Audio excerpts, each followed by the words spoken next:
Parce que c'est ici sur terre qu'on doit nous apprendre que Jésus est le Fils de Dieu, il est le Fils de Dieu. Mais pas aux anges. On n'apprend pas aux anges qu'il est le Fils de Dieu. Les anges savent.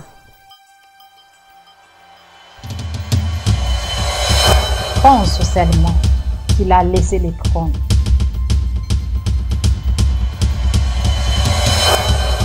Il a laissé la gloire pour toi.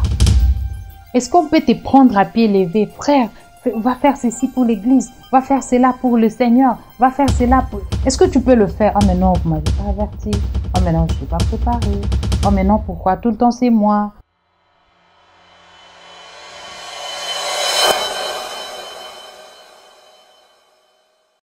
Bien-aimés dans le Seigneur, nous vous saluons tous dans le beau et précieux nom de notre Seigneur et Sauveur, Jésus-Christ. Je suis Marguerite Yombo de l'église Le Racheté de Dieu qui est dirigée par l'ouvrier de l'Éternel Costa Yombo.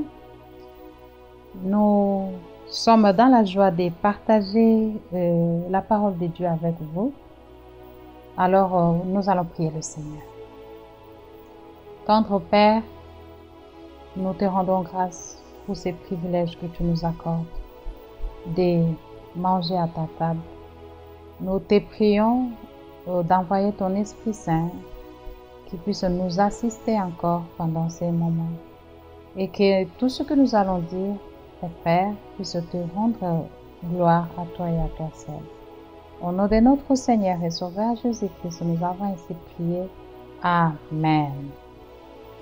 Gloire au Seigneur.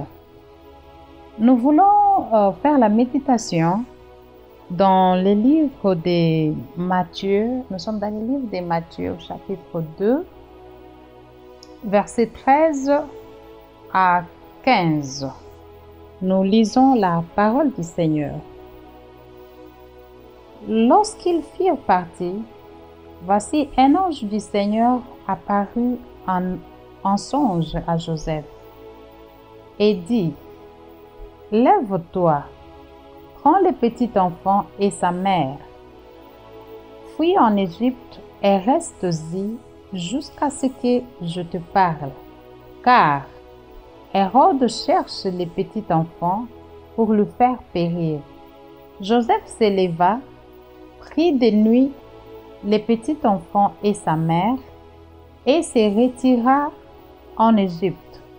Il y resta jusqu'à la mort d'Hérode, afin que s'accomplisse ce que le Seigneur avait prononcé par les prophètes. J'ai appelé mon fils hors d'Égypte. Parole du Seigneur. Alors, notre méditation d'aujourd'hui, nous l'avons intitulée « La marche avec Dieu ». La marche avec Dieu. Alors, par la grâce du Seigneur, nous avons relevé quelques points dans notre méditation. Nous voyons ici un homme qui marche avec Dieu. Une histoire du parcours d'un chrétien comme toi et moi. Alors, ce jeune homme, répondant au nom de Joseph, était un chrétien, bien évidemment, comme je le disais, comme toi et moi, et qui marchait avec Dieu. Alors, qu'est-ce que nous constatons dans la marche de cet homme de Dieu avec son Dieu? La Bible dit que, comme pour ceux qui connaissent l'histoire, ce jeune homme va rencontrer une jeune femme à qui il va proposer de prendre un mariage, et quelques temps après, il va apprendre que la jeune fille, que sa fiancée est enceinte, pas de lui bien sûr. Et la Bible dit que dans un rêve, un ange du Seigneur est venu et dire à Joseph de ne pas rompre parce qu'il proposait de rompre secrètement avec sa fiancée. La Bible dit que le Seigneur vient lui parler pour lui dire de ne pas rompre et aussi que l'enfant qu'elle portait venait du Saint-Esprit. Alors, cet homme accepte d'abord de prendre cette jeune femme, cette jeune fille qui porte un enfant qui n'est pas de lui. voyez un peu le niveau du sacrifice et de la considération que cet homme a pour le Seigneur. Alors, il accepte de prendre la dame, la jeune fille, et dans leur parcours maintenant, qu'est-ce qui arrive? Là, la jeune femme va accoucher maintenant cet enfant qui n'est pas de lui. Je le rappelle. Alors, l'enfant vient au monde, ok. Messieurs peut bien se dire que bon, enfin, bon, c'est fini. L'enfant conçu du Saint-Esprit est là. Et puis, bon, maintenant, je peux vivre ma vie normalement, comme tout homme. Mais non, ça ne s'arrête pas là. La Bible dit que le Seigneur vient maintenant lui dire encore. Il lui dit, prends l'enfant et la femme, et ta femme, allez en Égypte. Mais ces messieurs, n'oubliez pas qu'il a déjà fait le sacrifice d'accepter cette jeune fille telle qu'elle était, enceinte. Et même, je dirais, de garder le secret. La Bible ne le dit pas, c'est moi qui l'ai dit. Mais ça ne s'arrête pas là. L'histoire continue. Qu'est-ce que nous voyons ici? Nous voyons ici un chrétien qui a de la considération d'abord pour Dieu et puis pour les choses de Dieu. Un chrétien qui prend les choses de Dieu au sérieux. Parce que Dieu, quand vous les prenez au sérieux, il va aussi prendre votre vie au sérieux, prendre vos soucis, vous prendre aussi au sérieux. Il va aussi, c'est-à-dire la manière dont vous prenez votre marche, la manière dont vous traitez le Seigneur, de la même façon, il vous traitera en retour. Alors, si vous prenez les choses de Dieu à la légère, avec négligence et tout, ben, ne vous attendez pas au meilleur parce que, bien évidemment, la Bible dit que ce que nous sémons, c'est ce que nous récoltons. Alors, dans notre méditation, je constate que c'est bien aimé et vraiment, il est vraiment, qu'est-ce que je vais dire, il respecte la parole de Dieu, il prend les choses de Dieu au sérieux. Donc, nous voyons ici d'abord un chrétien obéissant. La Bible dit que le Seigneur lui dit de prendre Marie et Jésus et d'aller en Égypte. La Bible ne nous montre pas que ces messieurs a posé des questions, a réclamé, ben pourquoi ceci, pourquoi ce fonctionnement, pourquoi c'est déplacé, et pourquoi moi, pourquoi est-ce qu'il n'y a pas d'autre solution, est-ce que je ne peux pas me cacher autre part ici? La Bible dit simplement, il a pris la femme et l'enfant, il est allé en Égypte. Ça montre l'obéissance. Nous devrons être des chrétiens obéissants. Obéissants à la parole de Dieu. Parce que la parole de Dieu, c'est notre catalogue. C'est notre guide. La parole de Dieu, c'est la volonté du Père. Mise par écrit. Alors, nous voyons ici le respect d'abord. Il faut avoir le respect pour une personne. Quand cette personne te dit de tout laisser et de simplement prendre la femme et l'enfant et aller.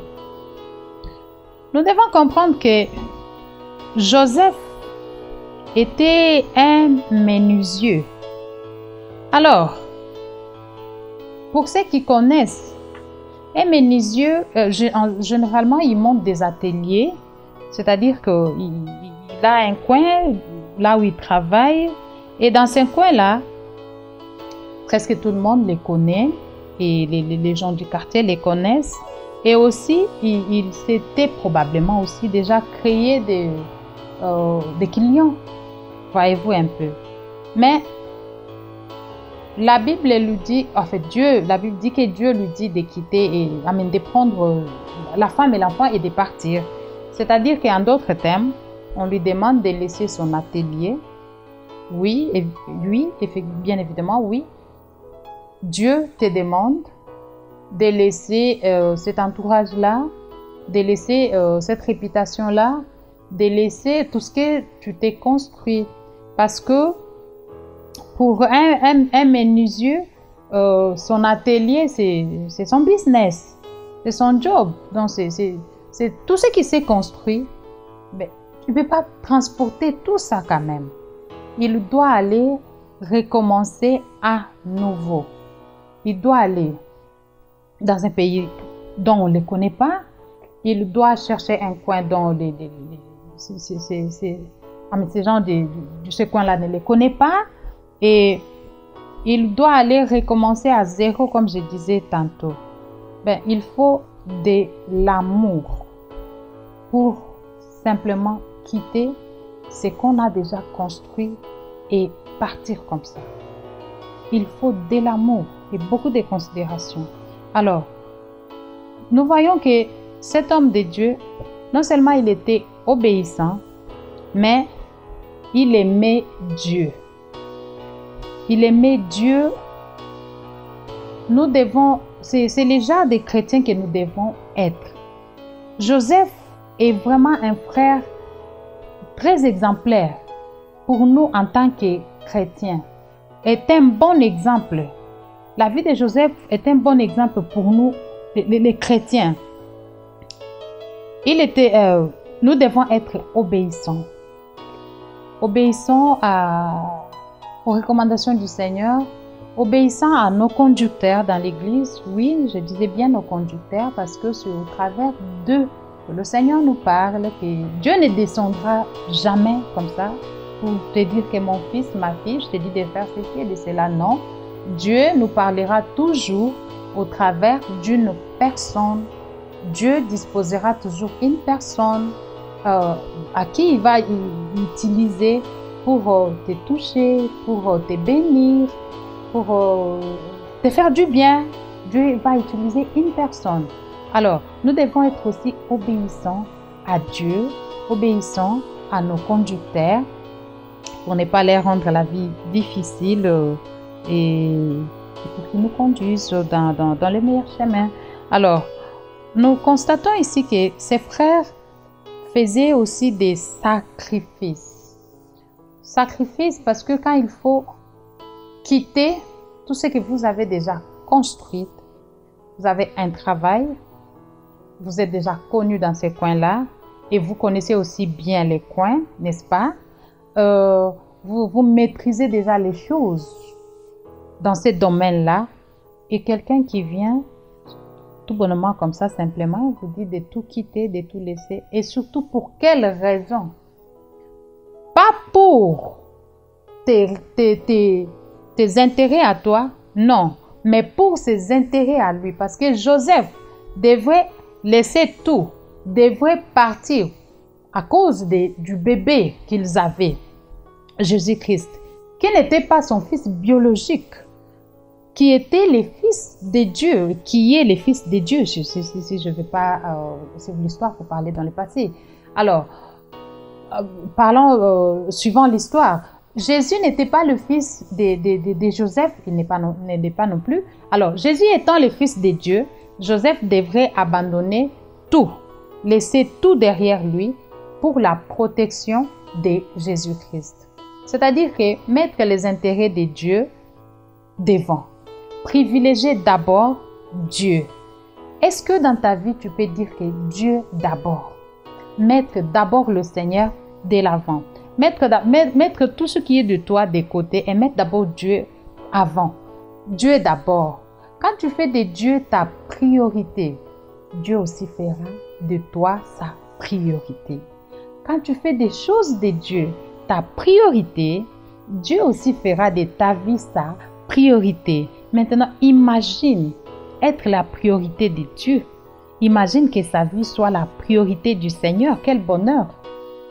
Alors, je nous exhorte encore aujourd'hui de faire comme le frère Joseph, dont la Bible nous parle ici, qui avait tout laissé derrière lui pour privilégier les intérêts de Dieu. Les intérêts de Dieu pour Joseph, c'était quoi? Ou c'était qui? Les intérêts de Dieu pour Joseph, c'était Jésus-Christ, c'était l'enfant qu'il portait. Cet enfant qui était l'emballage, les cadeaux de Dieu, les saluts de Dieu emballés, Jésus-Christ. Alors, Joseph a tout laissé pour l'intérêt de Dieu. Mais voyez que quand l'intérêt de Dieu a grandi, quand Jésus-Christ a grandi, voyez-vous ce que nous avons reçu? Le salut, qui est plus que toutes les occupations, qui est tout ce que Joseph pouvait faire. Fais de Dieu ta priorité. Priorise les choses de Dieu et le Seigneur va te bénir. Parce que Dieu n'est pas ingrat. Dieu rémunère toujours. Amen. Alors la Bible nous dit que, alors là nous constatons qu'il faisait des sacrifices. Nous devons apprendre à faire des sacrifices pour le Seigneur. Nous ne devons pas seulement, tout n'est pas, amen. Aimer tout ce qu'il y a de facile, oui, c'est bien. Non, quelquefois aussi, nous devons faire des sacrifices.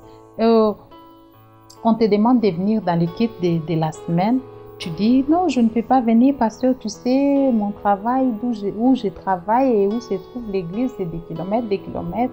Mais que dirons-nous de ces frères qui devaient carrément changer de vie? Carrément, Joseph devait abandonner sa famille, laisser ses frères, laisser ses sœurs. N'avait-il pas de l'amour pour ces gens? Oui, bien sûr. Mais il n'a pas regardé tout cela. Il a simplement obéi. Obéi. Nous devons être des chrétiens obéissants pour ne pas me répéter. Il était obéissant et aussi il faisait des sacrifices. Donc, lui, il a tout laissé, mais toi, juste pour quitter de ton travail et quitter ton travail pour aller à l'église, tu dis que non, la distance, non, le temps, non, et tout, et tout. Nous devons arrêter à tout le temps nous plaindre. Nous devons grandir. Nous devons atteindre la maturité. Nous devons grandir avec Dieu. Parce que quand nous montrons à Dieu la maturité, lui aussi, il va nous traiter comme des matures. Il va te bénir, te donner une bénédiction qui se mérite, quoi. Alors, nous disons que ses frères a quitté tout ce qu'il avait. Parce que pour un menuisier, il a quitté quoi? Son atelier. Dans l'atelier, il y a les meubles, il y a la table, il y avait des chaises, il y a tout ce qu'il construisait, même tout ce qu'il fabriquait. Il ne pouvait pas transporter tout ça. Et il ne pouvait pas transporter des clients non plus. Même s'il pouvait, oui, transporter tout l'atelier, mais il ne pouvait pas transporter ses clients. Donc, il a dû abandonner tout ça pour prioriser les intérêts de Dieu. Qu'est-ce que tu ne peux pas quitter pour Dieu? Qu'est-ce que tu refuses de quitter pour la vie éternelle? Qu'est-ce que tu ne peux pas? Qu'est-ce que tu refuses de quitter? C'est cette réputation-là. Tu refuses de quitter? Qu'est-ce que tu refuses de quitter? Je ne sais pas moi, c'est la gloire, les succès. Je ne sais pas, ces milliers-là. Si Dieu te demande de quitter pour les intérêts de Dieu, qu'est-ce qu'il y a de plus difficile? Qu'est-ce qu'il y a de difficile? Qu'est-ce que tu refuses de quitter? Qu'est-ce que cette chose à laquelle tu t'es si accroché, tant accroché, que tu ne peux pas abandonner, que tu ne peux pas sacrifier, que tu ne peux pas laisser pour Dieu? Je vais te dire une chose. Si lui, il a quitté le ciel pour toi, compare un peu, alors il n'y a rien que tu ne puisses pas quitter pour lui. Parce qu'au ciel, Jésus-Christ a quitté. La Bible dit qu'il a sa place à la droite du Père. Donc, si son Père est assis sur le trône, donc le Fils doit avoir aussi la gloire. Il partage la gloire du Père. Il a laissé la réputation du Fils des rois des rois. Parce que c'est ici sur terre qu'on doit nous apprendre que Jésus est le Fils de Dieu, il est le Fils de Dieu. Mais pas aux anges. On n'apprend pas aux anges qu'il est le Fils de Dieu. Les anges savent. Ils l'honorent. Ils l'adorent. Ils le savent. Quand un ange se trouve au devant de Jésus-Christ, il ne se pose pas de questions, mais qui es-tu, mais d'où viens-tu, mais présente-toi. Non, il reconnaît directement que là c'est mon Seigneur, là c'est le roi, là c'est le chef lui-même. Mais Jésus-Christ, pour toi, n'a pas hésité de laisser tout ça, de laisser les anges qu'il adorait, de laisser la gloire, de laisser la beauté qu'il y a dans le ciel, la beauté qu'il y a au ciel, de laisser tout ce qu'il y a de beau, de laisser son Père bien-aimé pour toi et moi. Mais toi, à ton tour, pourquoi tu ne veux pas abandonner cette vie-là pour le Seigneur? Pourquoi tu ne peux pas faire des sacrifices pour lui? Quelqu'un t'aime. Quelqu'un t'aime. Une personne est morte pour toi. Une personne a un jour tout laissé pour toi.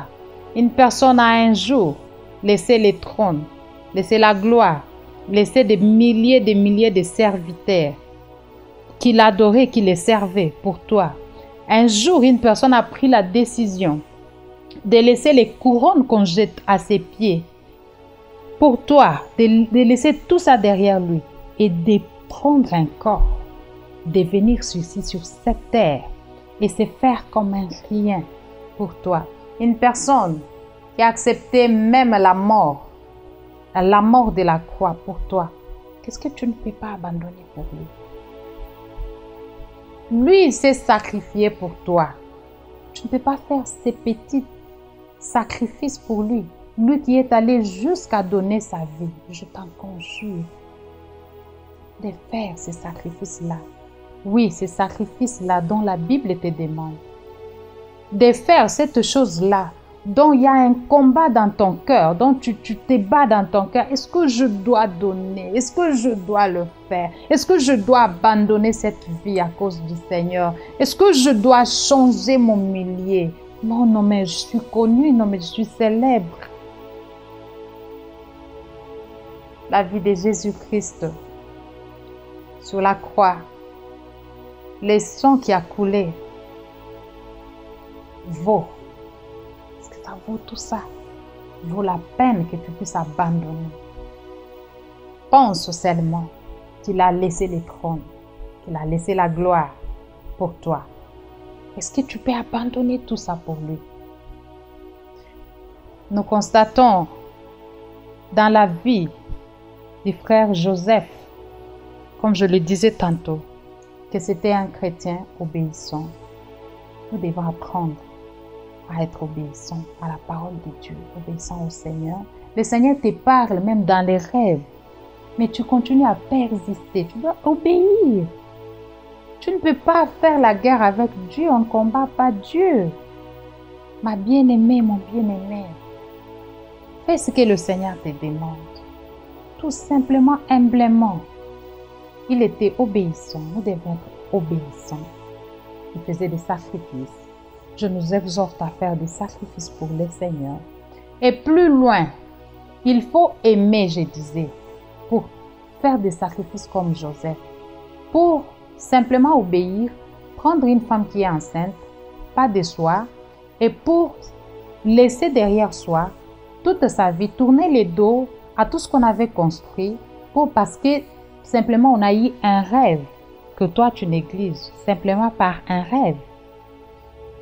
Ceci me montre que Joseph connaissait Joseph connaissait avec qui il marchait. Il connaissait qui était son Dieu. Ceci montre encore de l'amour. Aime Dieu. Parce que quand on aime, tout devient facile. Ceci montre qu'il aimait Dieu. Et quand vous lisez plus loin, imagine arriver en Égypte, essayer de se reconstruire encore, essayer de recommencer. Il y a une chose que je vais vous dire. Quand vous faites quelque chose parce que le Seigneur vous a dit de faire, rassurez-vous que celui qui vous a dit est avec vous. Je suis sûre qu'une fois en Égypte, Joseph n'a pas souffert. Je m'imagine que celui qui lui avait dit était avec lui, l'a aidé, lui a donné encore d'autres clients, l'a aidé à construire encore un atelier, l'a aidé à construire encore sa vie, à se reconstruire, l'a aidé à avoir tout ce qu'il fallait pour prendre soin de lui, de sa femme et de l'enfant. Alors, arrête d'hésiter. Si le Seigneur t'a parlé, arrête d'hésiter parce que c'est lui qui t'a dit est capable. Il est le Dieu de toutes possibilités. C'est lui qui t'a parlé à toutes les possibilités entre ses mains. Obéis simplement. Arrête de faire la guerre avec Dieu. Arrête de combattre avec ton cœur. obéis tout simplement comme Joseph, tu verras la main de Dieu. Et plus loin, je disais, une fois en Égypte, bon, tu vas penser que ça va, ou bon, je suis venue en Égypte, je suis obéissant, ben là, je vais maintenant me reconstruire. Mais non, ça ne s'arrête pas là. Le Seigneur vient encore. Au verset 19, la Bible dit, quand Hérode fut mort, voici un ange du Seigneur apparut en songe à Joseph en Égypte et dit, lève-toi, prends le petit enfant et sa mère et va dans les pays d'Israël, car ceux qui en voulaient à la vie du petit enfant sont morts. Joseph se leva, prit le petit enfant et sa mère, alla dans les pays d'Israël. Tu vois? Donc, c'est bien aimé et il a un cœur disposé pour le Seigneur. Est-ce que tu es disposé pour ton Dieu, pour celui que tu aimes, pour celui que tu sers? Il est disposé. Est-ce qu'on peut t'appeler? Est-ce qu'on peut te prendre à pied levé? Frère, va faire ceci pour l'église, va faire cela pour le Seigneur, va faire cela pour... Est-ce que tu peux le faire? Oh mais non, vous m'avez pas averti. Oh mais non, je ne suis pas préparée. Oh mais non, pourquoi? Tout le temps c'est moi. Pas Joseph. Il fallait quitter maintenant l'Égypte et retourner encore. Et la Bible précise bien, parce que ceux qui en voulaient à la vie de l'enfant, les intérêts de Dieu. Joseph, sa vie, il devenait nomade à cause des intérêts de Dieu, à cause de Dieu. Voyez-vous à quel niveau il mettait Dieu? Voyez-vous quelle place le Seigneur occupe dans son cœur? Ceci nous montre combien il aime Dieu. Il faut aimer Dieu. Aime Dieu. Parce que quand tu aimes, tu deviens obéissante, tu deviens docile. Si tu aimes Dieu, les choses de Dieu ne seront plus lourdes, ne vont pas peser pour toi. Nous devons apprendre à aimer Dieu. Ceci va, l'amour du Seigneur, l'amour envers Dieu va nous aider à être obéissants et à faire sa volonté, à faire ce qu'il nous demande de faire. La Bible lui dit, la Bible nous dit que l'ange lui dit maintenant de quitter encore l'Égypte et de retourner. Attends, il pouvait se dire que, attends, mais tous ces gens-là, mais la Bible dit que simplement, il a encore pris la femme et l'enfant, sans poser trop de questions, il est retourné. Mais si c'était toi et moi, nous allons poser trop de questions, trop de problèmes. Mais attends, j'avais construit là-bas à cause de ces dieux-là. Ok, j'ai tout perdu. À cause de ces dieux, j'ai tout perdu. Maintenant que j'essaie de me reconstruire, maintenant que j'essaie encore de reconstruire ce business, vous me demandez de quitter encore, d'abandonner encore tout ça, tout ce que les clients que j'ai déjà eu en Égypte, que je puisse les abandonner encore pour Dieu. Mais n'oublie pas, s'il t'avait fait grand, là, il te fera aussi grand de l'autre côté. Le problème, c'est de garder la bonne marche avec lui. C'est de garder une bonne relation avec lui. La Bible dit que Joseph prit la femme et l'enfant et obéit simplement. Ceci nous montre encore la confiance qu'il avait à ses dieux. Combien il faisait Dieu confiance. Il savait que celui qui me parle jamais m'abandonnera. Alléluia. Il avait la confidence. Il avait la confiance en ses dieux. Est-ce que tu peux faire Dieu confiance? Tu sais combien de fois tu t'es confié, tu as fait confiance au Fils des hommes et tu as été déçu. Est-ce que tu peux faire confiance à Dieu? Est-ce que cette fois-ci au moins, tu peux faire confiance à l'Éternel? Joseph faisait confiance à Dieu. Voilà pourquoi il ne posait pas trop de questions. Voilà pourquoi il obéissait. Parce qu'il savait que s'il m'a dit, et alors il sera au contrôle. Amen. S'il me dit, et alors il va me précéder. Alléluia. Si l'Éternel a dit, alors il n'y a rien à craindre. Je nous exhorte ce soir. Dans notre marche avec le Seigneur, dans notre marche chrétienne, nous devons être des chrétiens obéissants. Nous devons apprendre à faire des sacrifices pour le Seigneur. Nous devons aimer Dieu.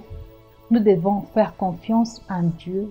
Et surtout, connaître qui ou en qui nous avons placé notre confiance. Connais ton Dieu. David disait à son fils, Connais les dieux de ton Père et sers-les avec un cœur dévoué. Les connaître d'abord. Est-ce que tu connais celui avec qui tu marches? Est-ce que tu connais celui que tu sers? Parce que si tu les connais comme Joseph les connaissait, tu ne vas pas hésiter. Tu vas obéir. Tu ne vas pas te poser trop de questions. Que le Seigneur nous aide. Nous allons prier le Seigneur. Père, nous te rendons grâce. Seigneur, nous demandons que cette même force, que cet même esprit qui a accompagné ses frères puisse nous aider. Que tu puisses donner à chacun la force de tenir et tenir bon, de faire une bonne marche avec toi. Que ton esprit nous aide, Seigneur, à te faire confiance. Quel que soit les temps, Amen. Quel que soit les milliers, à te faire confiance à toi et à toi seul. Nous te disons merci, Père. Amen. Car nous savons que toi, tu ne nous déçois jamais. Merci, Seigneur. Merci de nous donner la force. Merci de permettre à ce que ton esprit puisse nous aider dans cette marche. Au nom de notre Seigneur et Sauveur, Jésus-Christ, nous avons ainsi prié. Amen. Que le Seigneur vous bénisse.